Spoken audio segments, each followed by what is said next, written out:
Olá, meus amigos, tudo bem com vocês? Vamos dar sequência à nossa playlist sobre princípios do processo civil e nesse vídeo nós vamos falar sobre o princípio da isonomia, previsto no artigo 7º do novo CPC.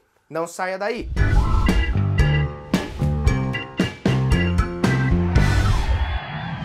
Muito bem, meus amigos. Veja só, o novo CPC, no artigo 7º, prevê o princípio da isonomia. Esse princípio, ele, na verdade, é um velho conhecido aqui do sistema jurídico brasileiro. Na verdade, a pessoa que melhor explicou o princípio da isonomia foi Rui Barbosa, né? Na famosa Oração aos Mossos, que diz assim, nós devemos tratar os iguais de maneira igual e os desiguais de maneira desigual, na medida de suas desigualdades. Então, na verdade, Rui Barbosa, ele demonstra uma preocupação muito maior com a chamada isonomia material do que com a isonomia formal. Qual é a diferença mesmo, professor, entre uma e outra?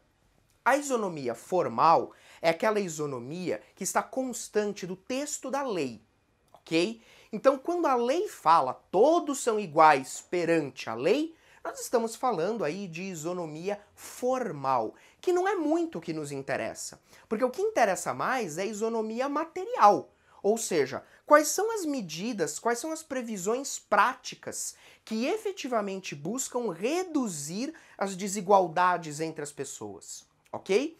E o novo CPC, no artigo 7º, super antenado a essa ideia de isonomia material, prevê o seguinte: é assegurada às partes paridade de tratamento em relação ao exercício de direitos e faculdades processuais, aos meios de defesa, aos ônus, aos deveres e à aplicação de sanções processuais, competindo ao juiz zelar pelo efetivo contraditório. Bom, então, no artigo 7º, nós temos essa previsão geral da isonomia.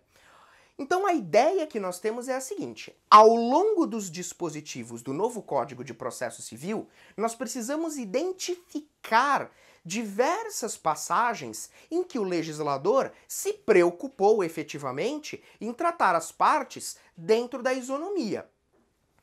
Com isso, talvez um dos melhores exemplos de aplicação prática do princípio da isonomia seja uma previsão constante lá no artigo 53 do CPC, quando ele trata do assunto referente à competência. Vem dar uma olhada comigo. Dá uma olhada no que diz o artigo 53, inciso 1, letra A.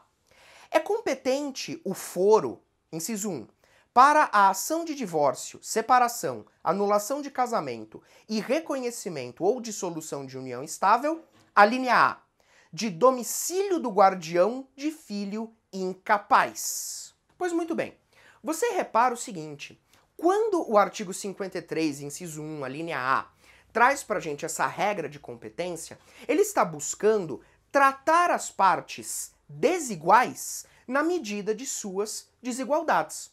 Porque parte-se da ideia, o legislador pelo menos partiu da ideia, de quem fica, né, a parte que fica com o filho menor, que fica com o filho incapaz, né, é a parte, digamos assim, que está em uma situação mais desfavorável, ok? E aí, em relação a ela, previu-se essa regra benéfica quanto à competência, numa tentativa de igualar as partes, restabelecer o equilíbrio processual. É claro que a gente poderia ficar horas citando vários exemplos em que o CPC se preocupou com a isonomia. Mas, infelizmente, nós também temos que apontar algumas passagens do CPC em que o princípio da isonomia foi violado. O que é algo extremamente contraditório, porque se no artigo 7º ele prevê o princípio da isonomia como uma verdadeira base do processo civil, ao longo dos seus artigos ele prever disposições que violam a isonomia é, no mínimo, contraditório. E, infelizmente, um bom exemplo de violação ao princípio da isonomia está inserido no próprio artigo 53, Dá uma olhada. Se você for no artigo 53, inciso 3, a linha F, você vai encontrar o seguinte: é competente o lugar da sede da serventia notarial ou de registro para a ação de reparação de dano por ato praticado em razão do ofício. Esse exemplo é um caso muito nítido de violação ao princípio da isonomia, porque está prevendo que naquelas situações em que nós tivemos um prejuízo gerado a uma pessoa no âmbito das relações notariais ou registrais, será o lugar da sede do cartório o lugar competente. Isso não faz sentido, porque os cartórios hoje em dia são verdadeiras potências. Então não tem sentido você dar uma regra de prevalência a eles em detrimento de uma pessoa física comum, sem estudos, que muitas vezes acaba sofrendo um dano. Então a pessoa humilde, sem estudos, sem conhecimento, que foi vítima de um dano dentro do âmbito aí da atividade cartorária ou registral, essa pessoa precisa se deslocar para propor a ação no lugar da sede, da serventia do cartório, na serventia do registro.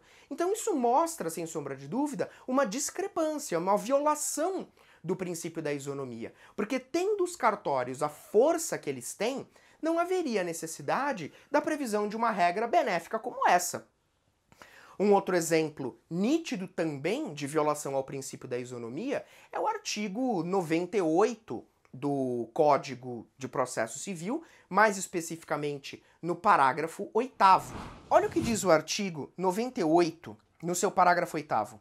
Na hipótese do parágrafo 1º, inciso 9, havendo dúvida fundada quanto ao preenchimento atual dos pressupostos para a concessão de gratuidade, o notário ou registrador, após praticar o ato, pode requerer ao juízo competente para decidir questões notariais ou registrais a revogação total ou parcial do benefício, ou a sua substituição pelo parcelamento de que trata o parágrafo 6º desse artigo, caso em que o beneficiário será citado para, em 15 dias, manifestar-se sobre esse requerimento. Meus amigos, esse artigo 98, parágrafo 8º, ele possibilita a concessão de gratuidade da justiça para os cartórios. Veja, em regra, esses cartórios, eles têm um poder econômico tremendo. Não há menor explicação do porquê prever para eles uma regra específica de concessão de gratuidade da justiça. Ok? Meus amigos, embora a gente tenha visto que o princípio da isonomia é violado pelo próprio Código de Processo Civil, ele está previsto aí no artigo 7º como um dos princípios basilares do processo. Eu espero que você tenha gostado desse vídeo, espero que você tenha compreendido a matéria e aguardo você para o nosso próximo vídeo, se Deus quiser. Um forte abraço e bons estudos!